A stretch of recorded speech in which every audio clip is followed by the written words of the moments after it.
Welcome to the Inspired Evolution, and it is such a treat to be here today. Such a treat to be here today. We have a local that's not so local. I think we have the same heritage. Indian, Australian, there is so much goodness going on here. Sam Cawthorn, such a treat to have you here, bro.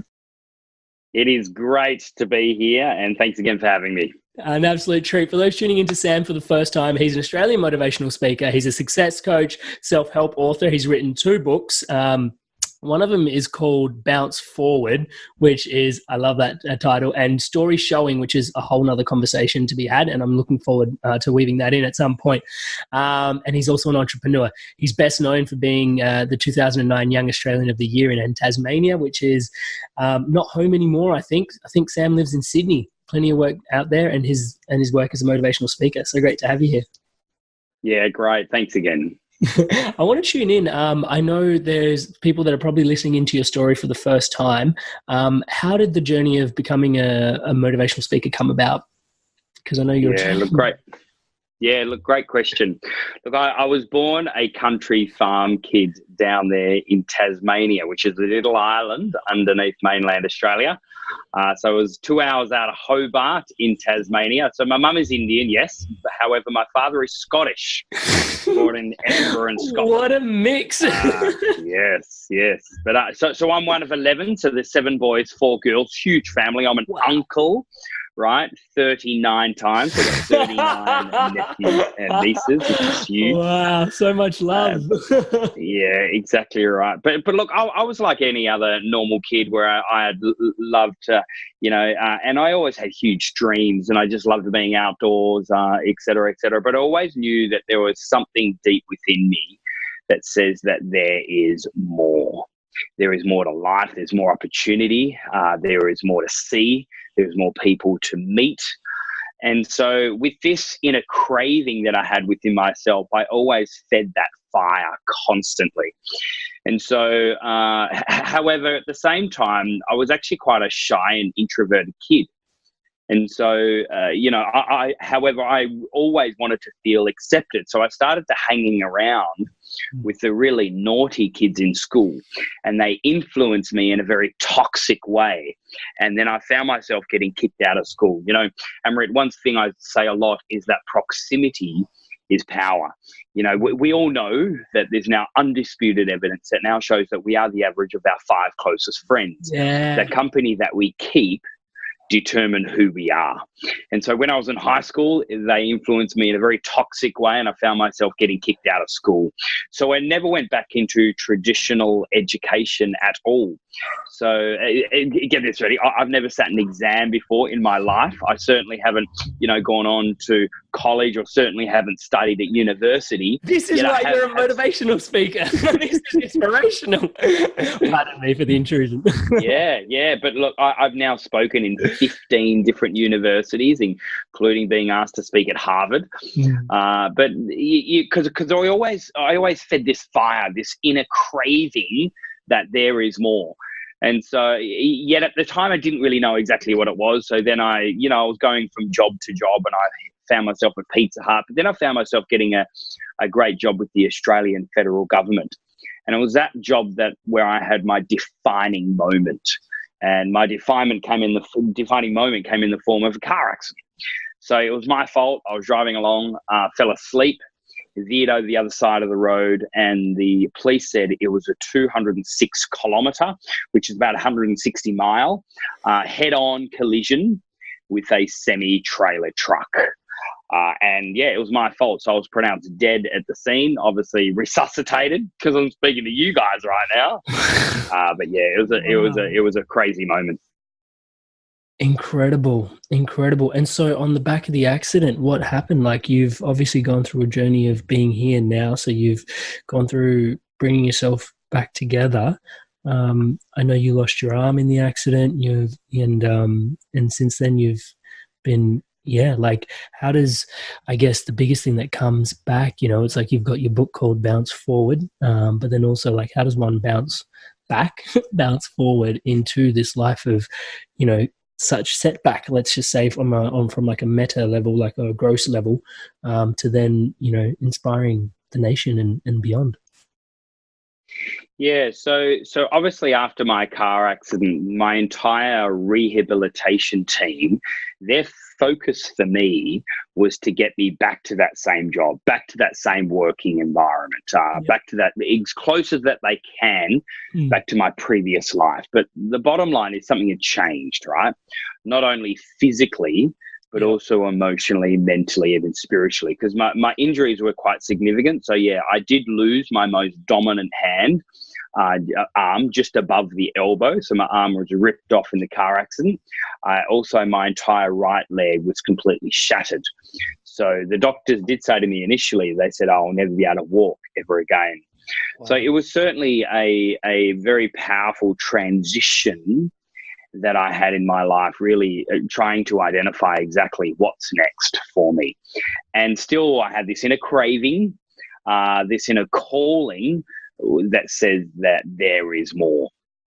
And so, you know, around this whole journey of self-discovery, a local youth group asked me to share my story. So I went and shared my story there in that youth group. And then from there, a few people in that youth group, they said, hey, come and share your story at our school. And so suddenly then here I am sharing my story in schools all over Tasmania. And then before you know it, I thought, wow, I might as well start charging, right? Might as well start charging to share my story. And so here I am, right? I was charging $500 per school, and I was doing up to 10 schools every single week.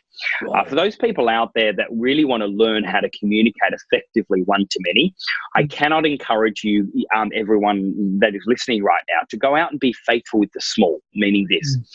Go and speak at your local school, maybe at your local high school, even go back to the school where you went to, and go and share your story there. Because the bottom line is this, is that if you can't keep, or let's say if you can keep a bunch of year 8, year 9, year 9, you know, a bunch of 13, 14-year-olds, if you can keep these people engaged for an hour on the edge of their seat, then you can entertain and you can engage any audience at all.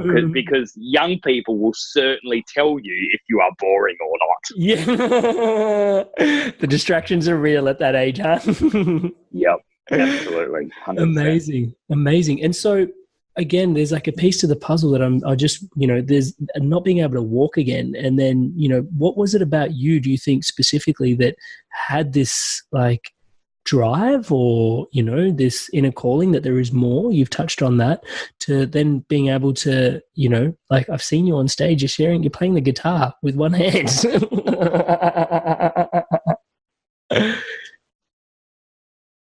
You there, Sam? Yeah.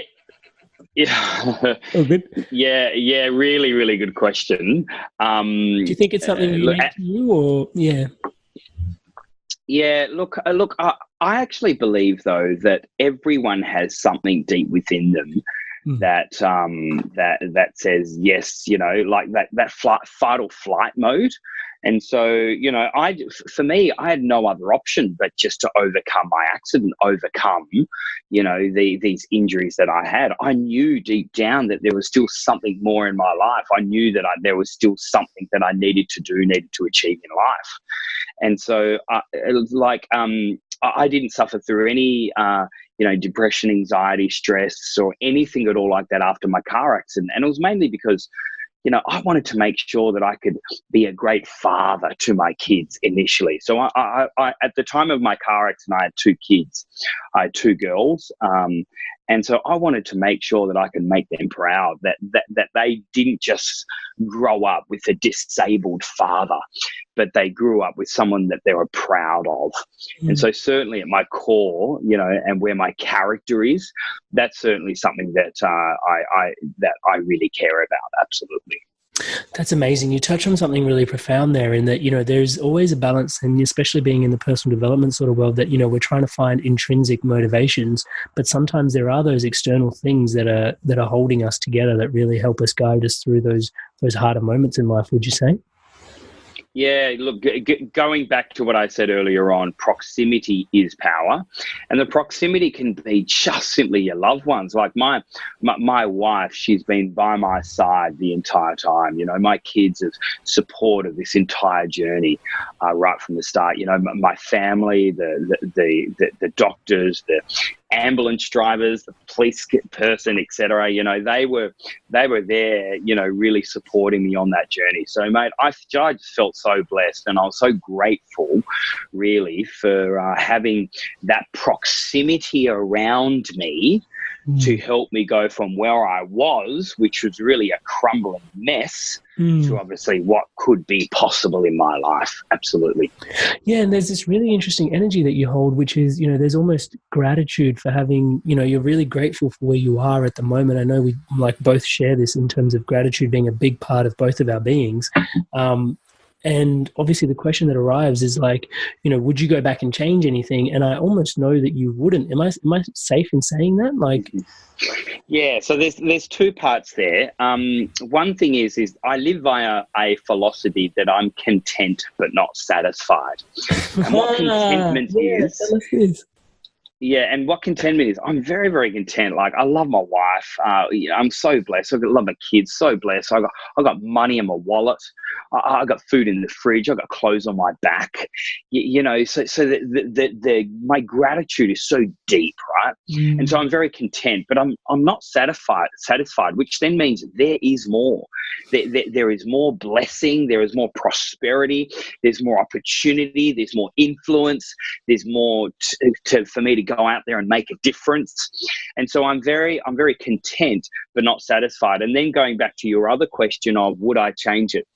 Look, for me, I'm not a what if person, which then means that it doesn't serve me if I actually start thinking what would happen if I did change it, because it doesn't serve me. I can't change it. So I'm just going to accept the lot that I've been given in life. And really encouragement to everyone out there that, you know, you can't change the past. So don't regret or don't find ways how you can change it, because you can't change it. You know, Man's Search for Meaning is one of the most powerful books that I've ever read by Viktor Frankl. And one thing I love about this is that I've now programmed myself after reading that book for the second time, and this was a few years ago, to now every single thing that I do, that I focus on, my energy that I give, I always think, does this serve me? Does this serve the people around me? Does this have meaning in my life? And if it doesn't, then I won't spend any time at all on it. So the question, you know, will I change it? Well, I've never thought about that question, and I don't want to think about that question at all, because it doesn't serve me. Yeah, that is so profound. That is so profound. If there's one take home from this whole conversation, mate, that is just gold. There's no point in going into what ifs, because, you know, it doesn't serve me. Almost like, you know, you weave those two parts to the answer to that question quite well, because you're content but not satisfied. It's almost like, you know, when you start looking into like some of the woo-woo stuff that Abraham Hicks, and I know like we were connected through the Mind Valley tribe, and Vishen looks into some of that as well, is like, from that place of lack, you can't really create anything anyway. You know, it's when you're in that idea of, you know, there's not enough, or, you know, what if, and this sort of stuff, it's a really empty place to try and create something from. You can never really weave anything out of that, like anything wholesome out of that. Yeah. No, look, absolutely. Yeah. And sometimes when we are not content, then that agitation will turn into anxiety, which will then turn into high levels of stress, which will then turn into depression. What keeps you inspired on the daily at the moment then? You know, there's like all this stuff that's going on in the world. And for those tuning in, Sam is the CEO and founder of Speakers Institute. Is it something like speaking has given you so much that you're sharing that on? Like, what is going on in your world that's exciting at the moment? Yeah, look, great question. Look, after my car accident, after I started to share my story in schools, et cetera, I then realized that, you know, I could then make this as a career option. So I then went into corporate straight after that. And so here I am. I've now spoken in 40 countries. I have written 7 books, including 2 bestsellers, international bestsellers. You know, I had the opportunity to share the stage with some pretty cool, significant people. But around 6 years ago, actually, it's more like 7 years ago, I just finished completing my busiest ever month, which was 56 flights in 1 month. And I now have 3 kids, and my wife said, "Look, Sam, enough is enough. You can't continue to do this." And these aren't just domestic flights. This is international. So I was top tier. I was top of my game. I reckon I would have been in the top 5 of the most booked speakers in the world. And around this journey and around this discovery 7 years ago, there was a few other people that had come to me and said, "Hey, look, Sam, can you train us how you did it? Because, you're this bit of an overnight kid, you're at the top tier, teach us how to do it." And so I taught these other people how to do it. And then I realized, wait a sec, instead of me just traveling, instead of me just speaking up on stage, maybe I can create more influence, because I'm all about influence here. Maybe I can create more influence if I taught other people how to do what I did. Yeah. And so we launched Speakers Institute 7 years ago at Google headquarters. And since then, we've now brought in some of the best minds in the world to help us build our curriculum. Now, we're talking from Grinder, who is the co-founder of NLP. He founded NLP, Neuro-Linguistic Program. We get him in to help us build our curriculum. We've brought in Alan Pease, the #1 body language expert in the world, to help us build our curriculum. We've brought in, the voice of Siri. Yes, that is a real voice. We've brought her in to help us build our curriculum. So I realized that if I was going to offer a product out there in the marketplace, we need to make sure that this product is the best of its kind in the world. And so I suppose the rest was history. We built a curriculum, and suddenly then we found our niche, and now we are in 5 countries, and we serve a combined clientele of over 10,000 speakers. Now, I believe, get this ready, I believe every single speaker will reach about 50,000 people every year. So let's say if you're a speaker, you'll reach 50,000 people, whether it's on social media, whether it's on your, whether it's live events or whatever it might be, which then means that if I am empowering 10,000 speakers, it means that directly and indirectly, we are currently influencing 500 million people. And you know what's really interesting on that? Everyone's sort of talking about, how to be a millionaire or how to be a billionaire, et cetera, et cetera. I believe the new currency now is how can you inspire 1 million people, or how can you inspire 1 billion people? It is no longer about monetary value. I believe true value and true success is not necessarily measured on you being a millionaire or a billionaire in dollars value. It's you being a millionaire and a billionaire in how many lives that you have impacted. That is beautiful. Thank you so much for sharing that. That is really profound. And I think, just that whole connecting to the real reason why we do this, is actually like the impact that it has on people. Yes, you deserve to eat, and yes, you deserve to be supported in the work that you do. But generally, like even in my own experience, if you are focusing on what's in it for me, very rarely do you create anything worthwhile. But generally, if it's like, how do I help someone create something what they need, to the best of my ability, support them on their journey, it's the safest place to come from in terms of actually adding value, actually creating an impact, and actually helping people have their impact on the planet, which is such an inspiration, mate. That story is, thank you so much for sharing that. I really value, and there's a lot in there for those that are listening. I know they've gotten a lot out of that. Even just, your offering of going to create Speakers Institute, employing, and like engaging the best in the world to try and create a product that is, going to serve people really, really well. Just the wisdom that it takes to do that, because there are many people that are just, okay, I'll put something together and I'll be able to help somebody with it, but actually curating like something that has the best behind it. Yeah, thank you. Thank you very much. Yeah.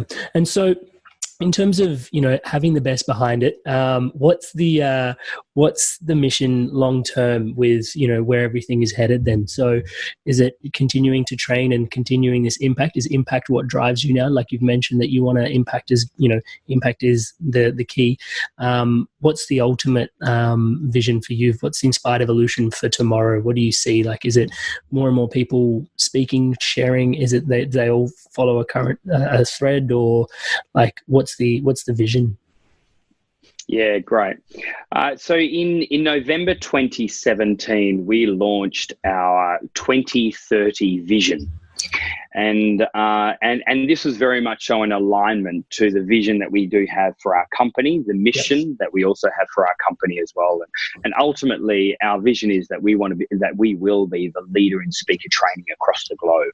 That's our vision. Our mission is transforming leaders to become influential speakers. And I believe everyone is a leader, whether you lead yourself, whether you lead your family, your community, your proximity, your wider marketplace. And so ultimately, our students are now coming in from all around the world, and we're teaching them how to be powerful, influential speakers, how they can stand out from the noise, and how they can really influence as many people as they can in their proximity through empowering their voice. And so we really believe that everyone has a story. We believe that everyone is called to be great. And we also believe that everyone has this inner craving that there is more in their life. And so certainly that's what we train, and that's what we reach in and bring out of people. And it's certainly not necessarily about, telling them what their vision mission is. Everyone already knows that. It's about upskilling them, because ultimately the number one skill set on the planet is communication. And the only way to upgrade this number one skill set in the planet is by getting quality feedback. And so that's exactly what we do in all of our events.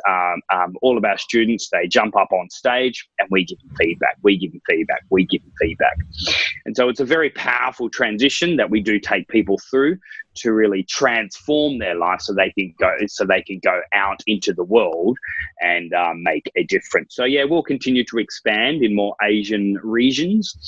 We're already in, as I was saying, 5 countries, but we'll continue to launch into Europe in the next couple of years, and then on through to the Americas as well. So super excited to see our possibility as we continue to grow towards our vision and our mission. Amazing. I want to touch in there because the company is going through distinct growth and you can measure that. How does that couple with your growth individually as an individual? Yeah, great question. So look, I'm very much so still a highly paid professional speaker today. So even though, yes, I am an entrepreneur and now I run a team of over 70 people, I still need to stay relevant in the marketplace as an authority of my industry sector, and also need to make sure that I'm staying match fit as well. So I'm currently writing my 8th book at the moment, and that'll be released with the largest business book publishing house in the world. And also I'm obviously still building my profile on social media and really pushing myself out there as well. So I will continue to be that CEO and founder of a Speakers Institute. In the next 3 to 5 years, I'll then give that CEO position to our GM, which then means then I'll still be the founder of our company globally. However, I'll still build my profile and still be match fit in the marketplace as a professional speaker. I think the really valuable thing for everybody to tune into there is just the amount of clarity that there is around the strategy in terms of what it is that you're creating. Because I think it's quite obvious and quite clear that you're passionate about what you're creating, but there's a distinct, like you've taken the passion, but then also married that up to a clear strategy. And it's not just shooting in the dark or hoping for the best to happen the next day. It's like, yes, you figured out, going back to that idea of what really serves me. It's almost like we figured out what it is that, is going to serve people the best, and thus ultimately the company the best, and help, me have the biggest impact possible. I think it's quite distinct in this conversation, the amount of clarity you have in terms of where you're channeling your energy. Thank you. Thank you very much. I want to tune into Everyone Has a Story. I think there are some listeners that would really benefit from just diving into that, because I'm sure that, when you are a speaker and you've sort of stepped into that role, it's easy to accept that, yes, stories are one of the most profound ways that we learn. It's like time immemorial, it's the way we've learned ever since, ever is the best way to learn is through story. But for those that perhaps are feeling like they don't have a story, or I'm sure there's people that you've interfaced with stuff like that, is there anything you can say for them that are listening in? Yeah, look, absolutely. Look, the bottom line is everyone has a story, and your story is your number one trump card. It's really interesting. Whatever skill set that you have, whatever area of expertise that we have, I can find better online right now for free. So our greatest trump card is not necessarily our skill set or our area of expertise. Our greatest trump card is our story. No one on the planet has your story. No one on the planet has your area, has been through the experiences that you've been through. So then the onus is on us for us to then share that story. And I would even go as far as to say that your story is no longer yours to own. Your story is there to help other people. But what happens, like, we compare. We look at other people and we think their story is better than my story. You look at my story and you think, oh, but Sam, your story is better than my story. Or, I've got this one student, his name is Paul, and he was diving in Sydney Harbour. And this guy, Paul, he had a shark attack. And this guy, Paul, he had his arm and his leg bitten off by a shark. Wow. I mean, that's a cooler story than mine, right? I've just had a car accident. But what we do, we compare. Yeah. We compare our stories with other people's stories. And so my encouragement to everyone out there is don't compare. However, the other point is this, ready? Catch this. We don't care about your story at all unless it's made relevant. I'll say that again. We don't care about your story at all. I don't care about your story at all unless it's made relevant, which then means we all must learn how to make our stories relevant to the listener or the listeners. Profound. Yeah, I think that's a really, it sounds really subtle, but there's a really deep point there in that, story is vital, but it also has to be engaging, and that engaging comes through the relevance. Absolutely. Amazing. And so when did you first realize that you were, like, it was the power of storytelling? Because you were obviously going to these schools, sharing your story. But when did you realize that actually it was storytelling that was really the core of being a speaker? Or was that just something that was painstakingly obvious from the beginning of the journey? Because I know there are many speakers out there at the moment that I've shared the stage with, and not through a place of judgment, but it's a lot of data, it's a lot of information, and they're really passionate people, but they don't necessarily lean on to their own personal story and why this information that they're sharing is so relevant to them. But it seems like, you're one of the world's best speakers, admittedly. And, the whole storytelling piece in and around that, was that always something that, due to your story, you were so deeply embedded in that has helped you flourish with that? Or, is that something that dropped in a little bit later, that awareness? Yeah. So I've been sharing my story, my car accident story now for 13 years. And it was around 3 years ago. And so I've been sharing my story now for 10 years. Yeah. Around 3 years ago, I realized that, wow, there is something in story that I have. I've been at the top of my game sharing my story for 10 years. There has to be something that I can share about story. And so around 5 years beforehand, everyone started talking about visual storytelling. Let's use more images, let's use more pictures, et cetera, et cetera.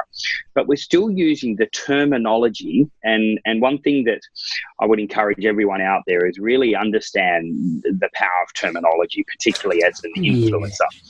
But we're still talking about storytelling. And to be quite honest, we are sick and tired of people telling us what to do. We're at home and our parents tell us what to do. We're at school and our teachers tell us what to do. We go to the workplace and our boss tells us what to do. And so suddenly then we're now being taught how to be storytellers, be a storyteller, we've been told. So when you start just telling a story, you're only really connecting head to head, which then means that, let me ask you, look, if I said, let me tell you something, compared to me saying, let me show you something, it lands totally different to the listener.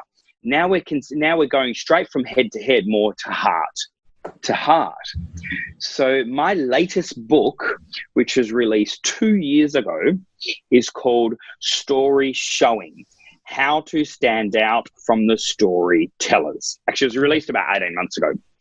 So it's called Storyshowing, and it's about showing how the story is relevant to the listener rather than just telling someone an experience. And again, this is one of the most powerful ways how you can influence other people, by showing them how your experiences, how your story is going to be relevant for them. And so I'm not a storyteller. I'm a story shower. And this terminology now is getting more relevant in the marketplace. And certainly, we coined that term. That's brilliant. And so when you talk about story showing, it's got, obviously, you mentioned the word between head and heart. So you're showing up with more emotion behind it. You're showing up with much more of yourself behind it. Is that the mission behind story showing?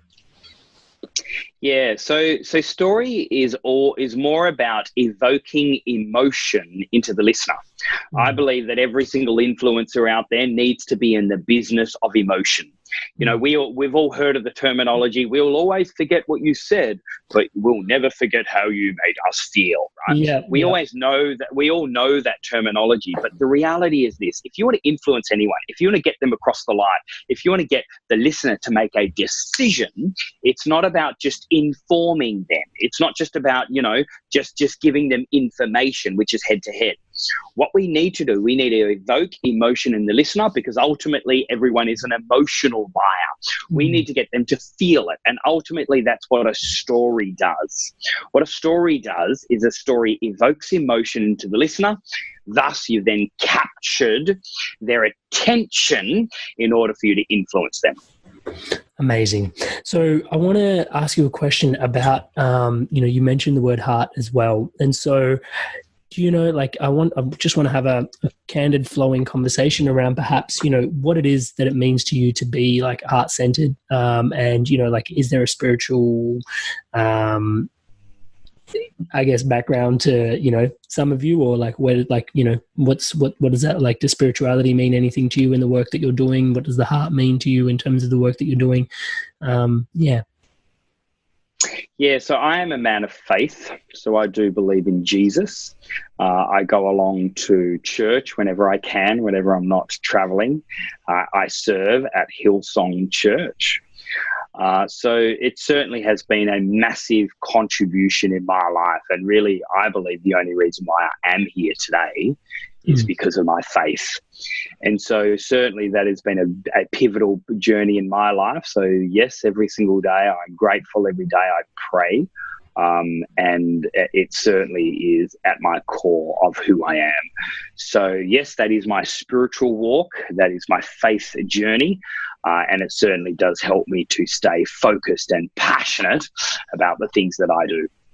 Amazing. So on that note then, do you feel like everybody has a story? Do you feel like everybody has a mission that they're here for, to be like their life has a message, like there is a purpose behind every life? Or is that something that is too far to stretch into? No, look, absolutely. Every single person in the world has a story. Of course they do. It's their experiences. It's their journey. Yet a lot of people, we sabotage ourselves and think, no, I don't have a story. But massively, I cannot encourage everyone enough that is listening to or watching this right now, is that you do have a story. But my encouragement to you is get a right mentor, get a right coach to draw that story out of you. The reality is this, if you wanted to be an Olympian, if you wanted to be the best at what you do, if you want to influence more people, whatever it is, but if you wanted to be an Olympian, how often will you see your coach? my point being is this: everyone needs a coach, bottom line. And some of the most successful people on the entire planet have a coach, have a mentor. So I cannot encourage you enough. Get a coach to draw out from you your experiences, your story. And that way, then you can start believing that your story is valued, you are worthy, you are good enough, and your story does matter, and your story can influence other people. Brilliant. I love that. Comes home to proximity is power. For those tuning in, any points of like, what is the easiest way? What is the most effective way? What are ways that we can get in touch with or finding our coaches, our mentors, to bringing ourselves to that proximity of power? Any advice in that space, brother? Yeah, look, absolutely. Well, look, you can come along to us here at Speakers Institute. We have coaches around the world, and we can certainly help you on that journey to be that influencer in your world. But in most cases, I have a coach in many different areas in my life. I have a business coach. I have a physical coach for my physical body. I have a spiritual coach for my spiritual and my faith journey.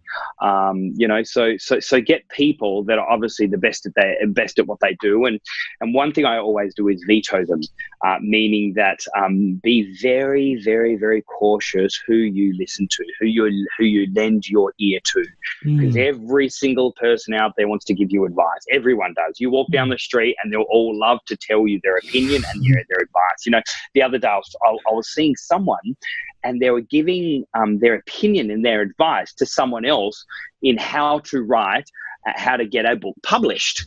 And they were giving them their opinion and their advice, and they were trying to coach them, et cetera, et cetera. This is how you get published, et cetera. So I went up to this person that was giving the advice, and I said, how many published books have you written? And they said none. So always veto, always look for people that have not just got the gift of the gab and will speak it, but look for people who have obviously been there and done that. People that have walked the walk, so then you can then look at them talking the talk. So, you know, if you want to be a professional speaker, go to a top tier professional speaker. If you want to be an influencer, go to an influencer. If you want to write a best-selling book, go to someone that has written that best-selling book. If you want to make lots of money in business, make sure you veto someone who has made lots of money. Look at the car that they're driving. Look how they're living their life, etc. So always veto the person that you lend your ear to, because everyone wants to give you advice. Everyone does. Everyone will say, I'm a good coach, I'm a good mentor, I can help you with this, I can help you with that. But guys, be wise, be really, really wise who your proximity is, and make sure you've done your due diligence on them. And this is discernment, and it's really powerful. And I think it circles back again into what you were sharing about story showing. You know, it's the fact that we learn from, you know, people that have walked the walk. And I think that's a really something that I'm noticing about our time as well is, like, you know, you said yourself, you know, university didn't hold much like regard in, you know, your journey until you went back to sort of speak at universities. There's just this idea of, you know, we can learn so much. And I know this is true in my previous occupation as an engineer, you know, learning so much about, you know, how to be qualified in a certain field, but then after a while it actually, like, as soon as you go get your job, they ask you to disregard everything you learned and start again, because the experience of actually doing what you're doing is where you actually earn your stripes and doing what what it's all about. And from that place, once you started walking the walk, only then can you really start sharing what you need to do. And I think that discernment of who's actually walking the work versus who's actually learned something and just trying to engage from that space is really profound. You know, it's one of the earliest lessons I had on this journey, if I may share, is, you know, like the Inspired Evolution, I was hoping to do 100, 200 episodes and then learn how to, you know, be a creative or an entrepreneur. And then I realized only 10, 15 episodes in that actually I'm going to have to walk the talk exactly how you said it, you know, and this journey of storytelling that is the Inspired Evolution actually have to show that, you know, it is possible to be a creative or an entrepreneur. I think it's really profound what you've just shared. Thank you. Awesome. So for those that really want to get in touch with yourself, what's the easiest way to get in touch with the Speakers Institute? I know there's a website. And I know there's plenty of content that, is Sam Cawthorn on YouTube as well, and really valuable stuff. Like, you can learn a lot. I know that those tuning into this podcast will have learned a lot, but there's plenty online as well to absorb and learn. But the best way to reach out to you, the team, is probably the website, or what would you? Yeah, probably the best way is through social media. So Facebook, just type in Speakers Institute, or you can type in Speakers Tribe, and in there then you'll find ways that you can get in contact with us through Messenger or our details, etc. there. But we do social media very well. Certainly, yeah. Just type in either Sam Cawthorn or Speakers Institute on any social media. Brilliant. And so what do the trainings look like for those that are tuning in that really want to deepen their ability as a speaker? Yeah, so we do live events, and we do a lot of them, because we've found that you can't really learn how to upgrade this number one skill set on the planet by just watching a screen. And so we do a lot of events where we get people up on stage, and then we give them feedback. And ultimately, this is some of the most powerful ways how you can get your message out there and upgrade this skill set. We also do a lot of showcases, such as we work with a lot of TEDx events. So we work with TEDx curators. We bring them in to showcase our speakers. We bring in a lot of speaker bureaus to also showcase our speakers as well. And so we do everything from a 1-day event through to a 3-day boot camp through to a 18-month curriculum. Brilliant. That all sounds super exciting. I'm going to be looking into that. I hope those tuning in will be as well. So I really just want to take the opportunity while I've got you here, Sam, to thank you so much, not just for today and the time and energy that we've been blessed to share here now, but also just, the work that goes into being the individual that you are today. There's a very deep story there, and thank you for the wisdom to share it with such grace and humility, and consistently showing up along the journey to do all the bits of work for us to have this illuminated, enlightened conversation today. Yeah. Yep, absolutely. Thank you again for having me, Amrit. Appreciate Such a treat, such a pleasure. And just lastly, my final question, by no means my least question, beyond the speaking, beyond the name, beyond the story, maybe the question is esoteric. Who is Sam? Sam is a father and a husband and a man of God. Yo, it all comes back to connection in the end. I love it. Thank you so much for your time again today. Thanks again. Cheers. Thank you guys so much for tuning in to the Love of the Inspired Evolution and sharing the Love of the Inspired Evolution. If you feel like this content has supported you, or may support anyone else that you know may resonate with the content of it, please share away and share the love around. Thank you guys so much. And to stay up to date on whatever's coming out with the Inspired Evolution, please subscribe. There's all these links in the bio for you to tune into the episodes and all these different platforms, just so that message can get to you and your loved ones. Thank you so much for all your love and support. Stay inspired to evolve.